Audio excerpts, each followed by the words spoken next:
Welcome back to another Humm Baby Baseball Countdown, and today we're talking about the best 15 third basemen in modern MLB history. Third base is known as the hot corner, and it's one of the toughest positions on the diamond, requiring elite reflexes and a powerful arm. Third basemen don't typically have the agility and range of a shortstop, meaning that they are oftentimes larger and more physically imposing, and they are expected to bring more power to the plate as a hitter. And so third basemen can typically hit the long ball with frequency. To qualify for today's list, players need to have played in at least 1,200 games at the position. So look for players like Edgar Martinez and Paul Molitor on the DH video, and Cal Ripken Jr. and A-Rod on the shortstop video. And also, this list does not include active players. But before getting to today's main list, there are several honorable mentions I have to run through. So let's talk about some of the great third basemen who just missed out on the top 15. Evan Longoria. One of my favorite players, Longoria looked like a future Hall of Famer after making 3 straight All-Star games and winning 2 Gold Gloves with the Rays his first 3 seasons. But as it turned out, he never made another All-Star team, although he did win a 3rd Gold Glove in 2017. But Longoria continued to be a consistent power hitter throughout his career, playing elite defense year after year, and retired with 342 homers. David Wright. David Wright looked like a possible future Hall of Famer after his first 6 full seasons, making 5 straight All-Star teams, winning 2 Gold Gloves, 2 Silver Sluggers, while hitting for power and average. But sadly, his career was cut short due to a series of debilitating injuries and spinal stenosis, leading to an early retirement. Ron Cey. Dodger legend Ron Cey hit at least 22 home runs in 10 out of 11 seasons, driving in over 100 runs twice while making 6 All-Star teams during his 17-year career. He never won a Gold Glove but was always solid defensively and hit .350 with a homer in the '81 Fall Classic, taking home the World Series MVP award. Robin Ventura. Although he's mostly remembered for getting beat up by Nolan Ryan, Robin Ventura was a great third baseman, winning 6 Gold Glove awards while being a consistent hitter throughout his career. He hit 294 career homers with a .362 on-base percentage and made 2 All-Star teams. Carney Lansford. Lansford was a complete player who didn't have massive power but did hit 19 home runs in 3 separate seasons, and he was extremely fast for a third baseman, stealing 224 career bases. But his main skill was his pure hitting ability. Lansford won a batting title in 1981 with a .336 batting average, and he ended his career with over 2,000 hits. Gary Gaetti. Gaetti played for 20 years in the big leagues and brought elite defense with consistent power year after year. During the 80s, he won 4 consecutive Gold Gloves and smashed at least 20 home runs 8 times. Gaetti retired with 360 bombs. Aramis Ramirez. A player who is probably better than most fans remember, Aramis Ramirez had over 2,300 hits in his career, more than many legendary Hall of Famers including Joe DiMaggio and Willie McCovey. He also hit .283 with a .341 on-base percentage and crushed 386 career homers, driving in 1,417 runs. He even finished in the top 10 for the MVP 3 times. Unfortunately, Ramirez was not known as a great defender and never won a Gold Glove. If he was a better defender, he might have had a shot at the Hall of Fame. Ken Caminiti. Caminiti was an elite defender and extremely powerful hitter for years, playing mostly for the Astros and Padres. He won 3 straight Gold Gloves and averaged 30 homers per season during his peak from 95 to 98. He was one of the toughest players during his day, playing through all sorts of injuries to help his teams. After retiring, Caminiti admitted to using steroids during the '96 season, in which he crushed 40 home runs and won the MVP. Caminiti struggled with drug abuse and tragically died from an overdose in 2004. Bill Madlock. Hitting machine Bill Madlock consistently hit well over 300 year after year throughout most of his career, winning a total of 4 batting titles, more than any other player in MLB history who's not already in the Hall of Fame. He hit .354 in 1975 with the Cubs, his 2nd full season, and made his first of 3 All-Star teams. Madlock ended his career with a .305 average and over 2,000 hits. Tim Wallach. Wallach excelled defensively and offensively for the Montreal Expos in the 80s and early 90s, winning 3 Gold Glove awards while being a consistent power threat at the plate. He led the league in doubles twice and hit at least 20 home runs 5 times in his career, including 23 in 1994 with the Dodgers. Wallach made 5 All-Star teams and had over 2,000 career hits. Sal Bando. For about a decade, Sal Bando was one of the best third basemen in the game, smashing over 20 home runs almost every season while playing excellent defense. He almost never missed a game and made 3 straight All-Star teams in the mid-70s and a total of 4 in his career. Bando averaged 21 homers per season for an 11-year period and finished in the top 4 for MVP 3 times, finishing second in 1971. George Kell. Kell played in the 40s and 50s and made 10 All-Star teams throughout his 15-year career. During his time, he was one of the best third basemen in the game, playing great defense with a consistent bat. He hit .306 for his career with 2,054 hits and 870 RBIs, but did not have much home run power. He was elected to the Hall of Fame by the Veterans Committee in 1983. And Home Run Baker. There was a time Hall of Famer Home Run Baker would have come in at number 1 on this list, but that was about 100 years ago. But in his time, he was one of the biggest home run threats in baseball, hence the nickname. He led the league for 4 consecutive seasons in home runs, but that number was only about 10 per season, as it happened during the dead ball era before Babe Ruth. But Baker's RBI's numbers were still impressive, and he drove in 130 runs in 1912. He played for just 13 seasons, retired with a .307 average, over 1,800 hits, 96 homers, and a .363 World Series batting average. Compared to his peers, he was the best third baseman in the game at the time. Now let's jump in to the top 15. Number 15, Matt Williams. 4-time Silver Slugger Award winner and San Francisco Giants legend Matt Williams was an absolute superstar in the 80s and 90s, consistently hitting 30-plus home runs per season. He led the league with 122 RBIs in 1990, and in 1994 was on track to challenge Roger Maris's single-season record of 61 homers when the season ended due to the players' strike. He led the league with 43 bombs that year and finished second for the MVP. Williams was also an elite defender and won 4 Gold Gloves playing for the Giants, Indians, and Diamondbacks. He went on to become a manager, winning the Manager of the Year award with the Nationals, and is now the third base coach for the Giants. Number 14, Greg Nettles. A master defender and clutch power hitter, Greg Nettles played for over 20 years and made hundreds of spectacular plays at the hot corner, winning 2 Gold Gloves in 1977 and 1978. He also consistently hit over 20 home runs per year, maxing out at a league-leading 32 in 1976. He hit 376 total bombs in his career, made 6 All-Star teams, and hit 500 in the 1981 ALCS, taking home the ALCS MVP. Despite an amazing career, Nettles fell off the Hall of Fame ballot in 1997 with less than 5% of the vote, likely due to his relatively low .248 career batting average. Number 13, Ken Boyer. An elite offensive and defensive player, Ken Boyer won 5 Gold Gloves with 11 All-Star selections. He won the MVP in 1964 for hitting .295 with 24 bombs and an MLB best 119 RBIs while leading the Cardinals to the World Series.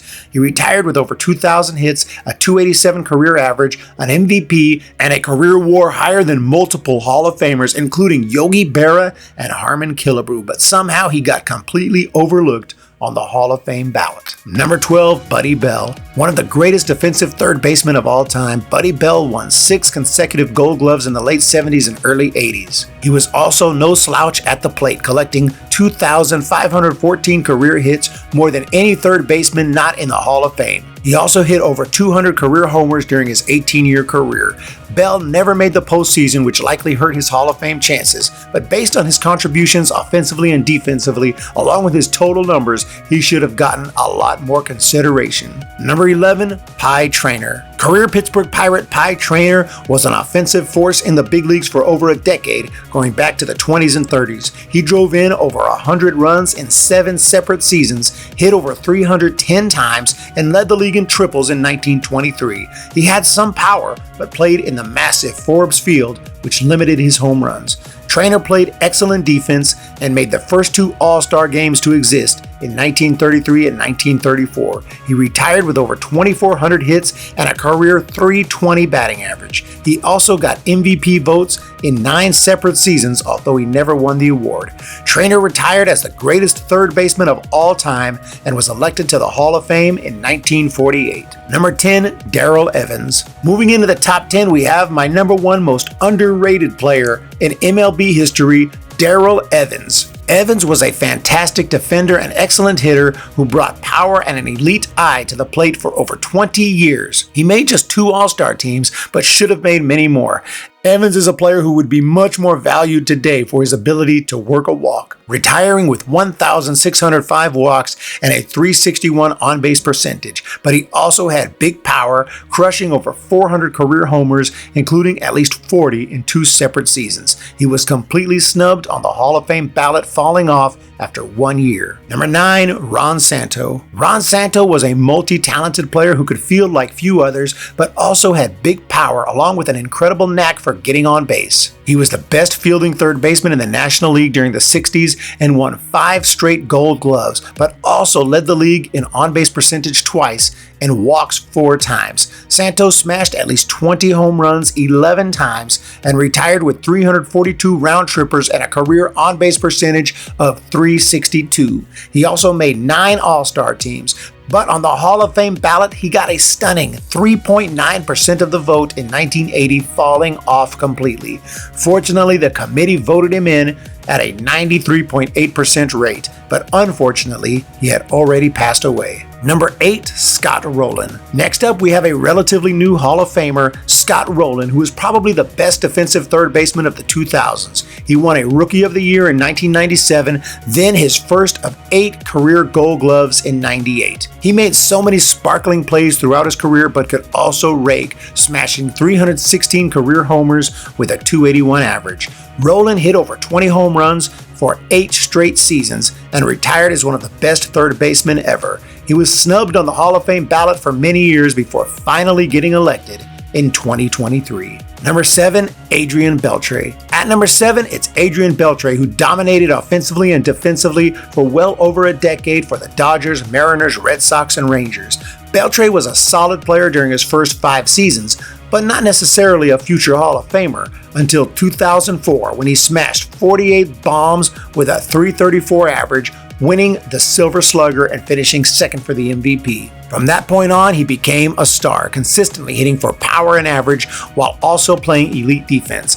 Beltre won 5 Gold Gloves in his career and made 4 All-Star teams, not making his first one until 2010 at the age of 31. But he kept playing well into his late 30s, retiring with 477 home runs and a .286 average. He had 3,166 hits, including an MLB record 2,987 as a third baseman. He was inducted into the Hall of Fame in 2024, his first year of eligibility. Number 6, Brooks Robinson.